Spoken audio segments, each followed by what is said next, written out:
Muli po si Dr. Reynold Varela, isang psychologist, ang nagpapaabot sa inyo ng isang mabuting pagbati sa paghahatid natin ng mga impormasyon na may kinalaman sa mental health education. Sa pagkakataong ito'y nais ko pong bigyang tugon ang isang katanungan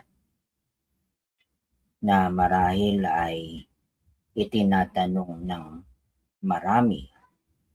Paano malalaman kung normal or maladaptive yung nararanasan niyang depresyon?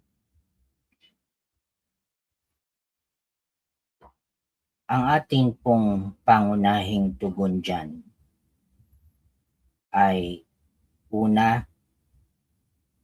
kung meron po tayong pagkakataon na makipag-usap sa isang mental health professional, ay mabigyan tayo ng mga evaluation upang makatiyak tayo na yun ngang ating nararamdaman ay kailangan bang mabigyan ng pansin ng isang psychiatrist o isang psychologist. Yung kanila pong mga evaluation na gagawin ay pagkalap ng mga impormasyon na makakatulong para maunawaan natin yung ating kalagayan. So, sa katanungan pong paano natin malalaman kung adaptive ba or maladaptive yung depression na ating nararamdaman, ay sa idea po na ating pwedeng tingnan na meron po palang depression. Hello, it's currently 7 p.m. Meron po palang depression na adaptive. Ano po ang pagbibigay natin ng kahulugan na meron po palang depression na adaptive?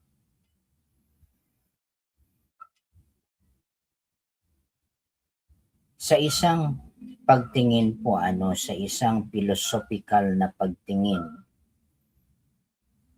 pwede po nating tingnan ang nararamdamang kalungkutan from a philosophical perspective, na ito'y tamang pagtugon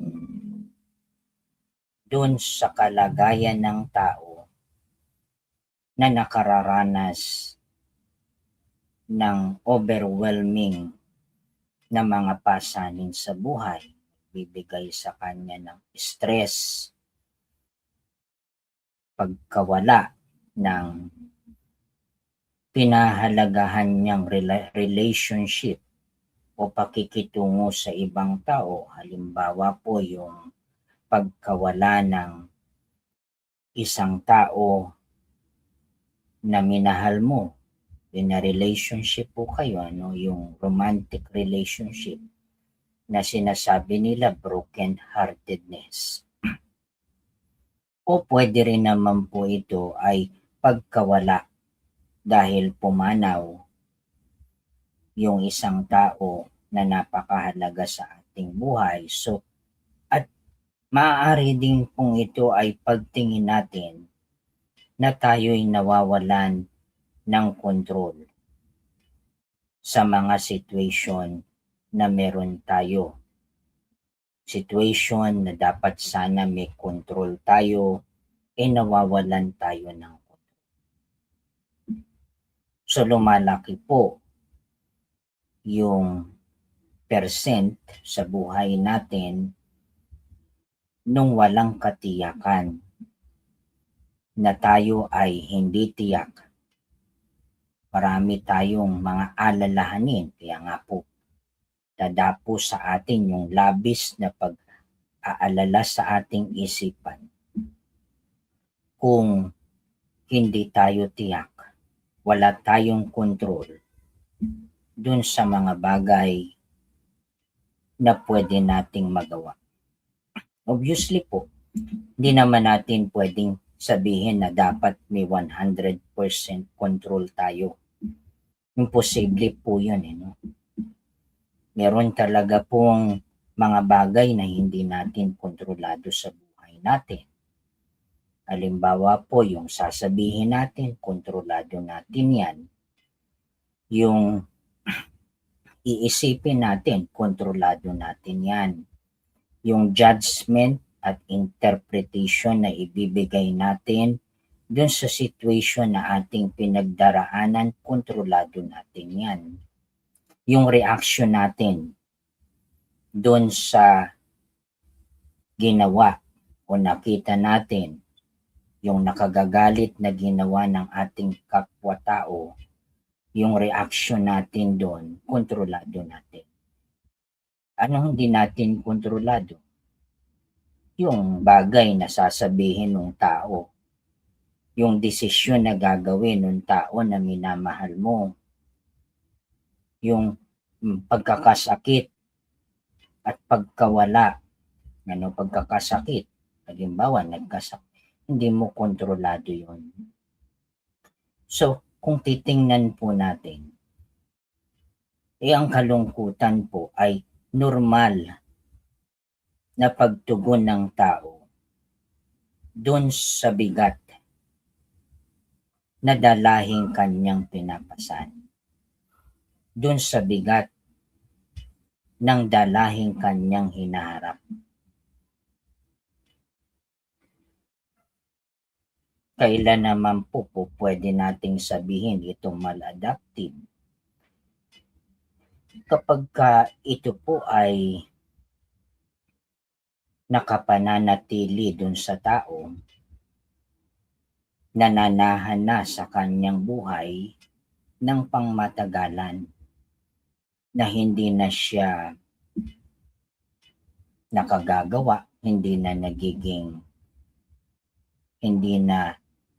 nagiging makabuluhan yung pang-araw-araw niyang buhay sapagkat siya'y nalagay na doon sa sobrang pag-iisip, sa kawalan ng direksyon ng kanyang buhay at kawalan ng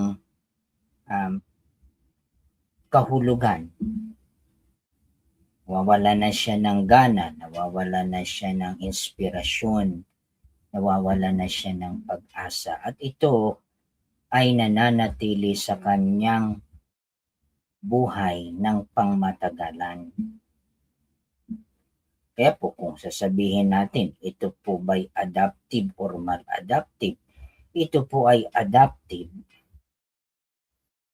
bilang normal na tugon doon sa bigat ng suliraning ating pinagdaraanan sa buhay.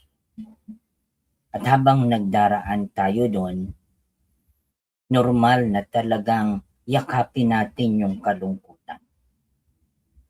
Normal na magkaroon tayo ng kalunggatian. Normal na tayo'y lumayo doon sa mga taong nakakasakit sa atin. Normal na tayo'y malagay sa tinatawag nating social withdrawal.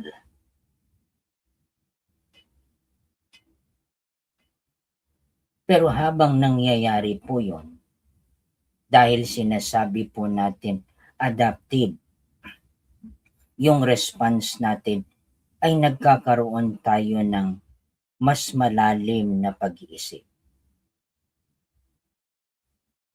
Yung malalim na pag-iisip, hindi po yung pag-iisip na ikot ng ikot yung isipan mo dun sa isang bagay na yon na hindi mo mabigyan ng solusyon yung problema.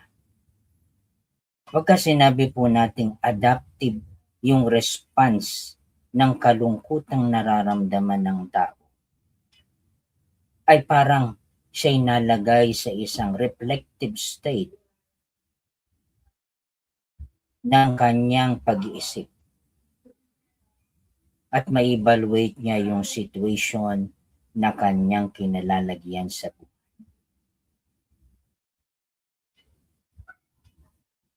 So kung ang atin pong katanungan ay normal ba yung kalungkutang ating nararamdaman?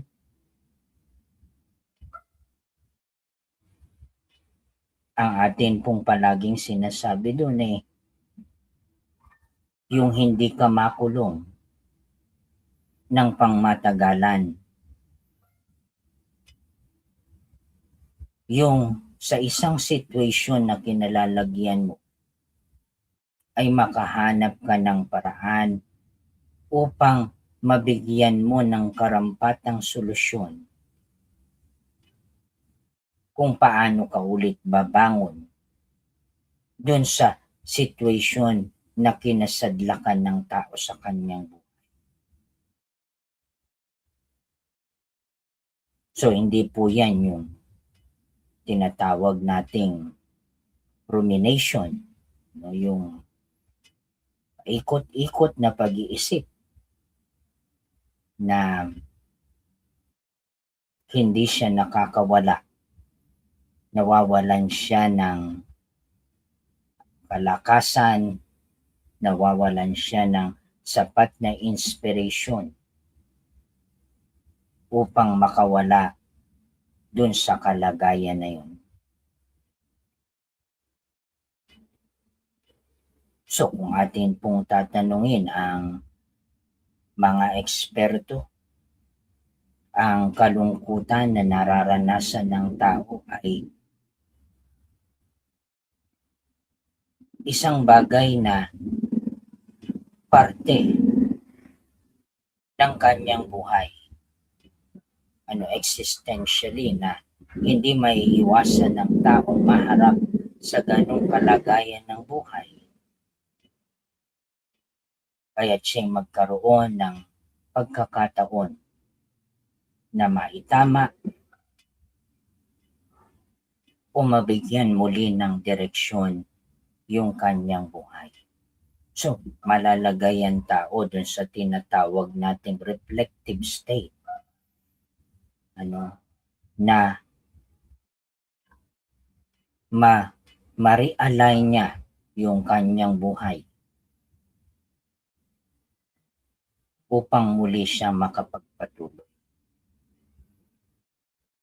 Kaya po, isang bagay na dapat nating isipin palagi na ang tao po ay hindi problema. Ang tao po ay hindi problema. Kung hindi, ang dapat nating makita ron ay merong isang bagay na kapag ka nakaranas ang tao ng depression, ay nagsisignal sa kanya that there is something wrong in the environment. There is something wrong in the relationship na hindi niya masusustain.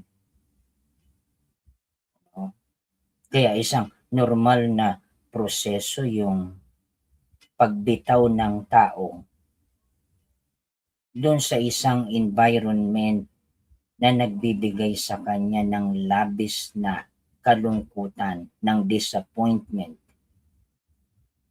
Yung disengagement niya dun sa mga bagay na yun, leading to what we call yung kanyang social withdrawal. Upang ma-redirect niya kung papaano niya muli i-establish ang panibagong relationship, meaningful relationship na pwede niyang magawa muli. Magkaroon siya ng realization at bagong insight sa kanyang kalagayan. At sa pamamagitan nito, yung prosesong kanyang pinagdaraanan, kung ito po ay hindi pangmatagalan, ito ay a natural state na pwedeng mangyari dun sa tao sapagkat talagang may nangyari sa buhay niya. Kasi natural na proseso kung papaano muli niyang isasaayos ang direksyon ng kanyang buhay. At mas makakatulong po kahit na sabihin natin adaptive, yung depression na nararamdaman ng tao. Mas makakatulong kung siya ay makakita ng isang tao na magbibigay pa sa kanya ng mas lalong malinaw na kaliwanagan. O sa isang counselor, isang psychologist, na pwede niyang i-articulate lahat ng nasa isip niya. At mapag-usapan nilang dalawa kung paano muli siya babangon doon sa kalagayang kanyang pinagdaraanan. Kaya po, ang ating sagot doon ay adaptive or maladaptive. Nagiging maladaptive kung ang kalagayan po ay yung kalungkutan na kanyang nararamdaman ay nakakaapekto na ng pangmatagalan sa kanyang functional na role sa trabaho, sa eskwelahan, sa pamilya. Hindi na nila nagagampanan ng maayos ang kanilang mga tungkulin. Nawawalan na sila ng gana. Kaya yan po ay mapapansin natin. Hindi pwedeng itago ng tao. Kaya kung ang nararamdaman nating adaptive depression or maladaptive depression, ang pinaka mabuting pamamaraan upang tayo ay makatiyak dun sa ating kalagayang nararamdaman ay makipag-usap tayo sa isang taong nakakaalam ng ating kondisyon. Muli po, ito si Dr. Reynold Varela na nagsasabi sa inyo na ang ating pinagdaraanan sa buhay ay pansamantala lamang. At anumang kagustuhan natin, na tayo'y makalampas sa mga problemang ito, ay huwag po tayong mawalan ng pag-asa. Sapagkat lagi po nating isipin na tayo'y hindi nag-iisa, tayo'y laging may mga taong handang tumulong sa atin para maibsan yung suffering na ating nararamdaman. Muli po, ako'y nagpapasalamat sa inyong lahat.